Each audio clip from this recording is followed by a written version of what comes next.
Hi, I'm Reverend Anna, and I'm the Senior Minister of Unity of Austin. And I'd like to share some thoughts with you about the topic, Your Soul is Calling. Here's a story from the Gospel of Matthew, chapter 8, verses 19 through 20, about an encounter that Jesus had. A scribe then approached and said, "Teacher, I will follow you wherever you go." And Jesus said to him, "Foxes have holes and birds of the air have nests, but the Son of Man has nowhere to lay his head."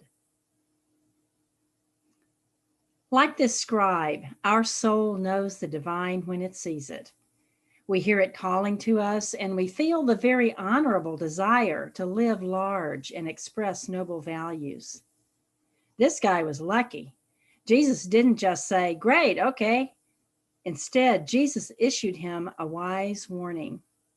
He told the scribe that this soul longing of his was going to cost him everything he had thought important.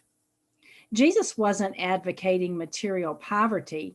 He was simply noting that living from your inner life, doing what matters most, requires a radical reorientation. You will no longer live from the outside in, but from the inside out. And that means letting go and plunging into what you cannot control. It means letting your inner life, your Christ spirit, guide the way. That's where we are right now in our country and in our world. In this time of transformation, we are changing our sense of what has value, meaning, lasting worth. What is truly worth giving our life to?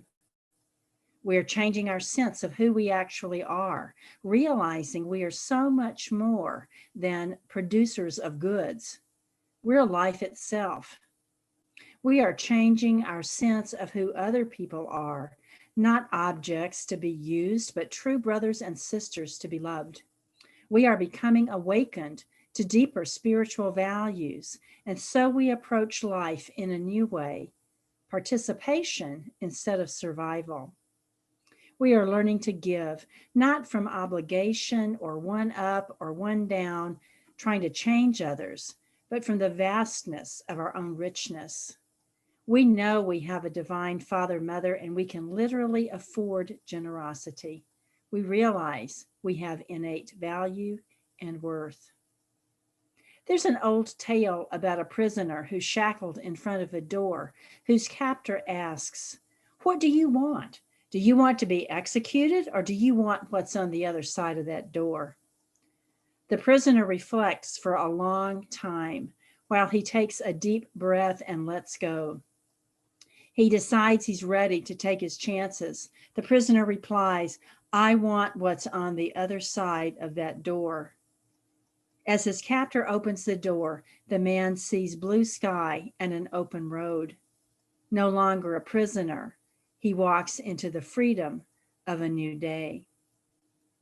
This is what's before us, friends. Our soul as an individual, as a country, and as a world is calling.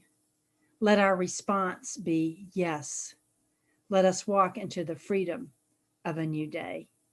God bless you in the love and the light of the living Christ.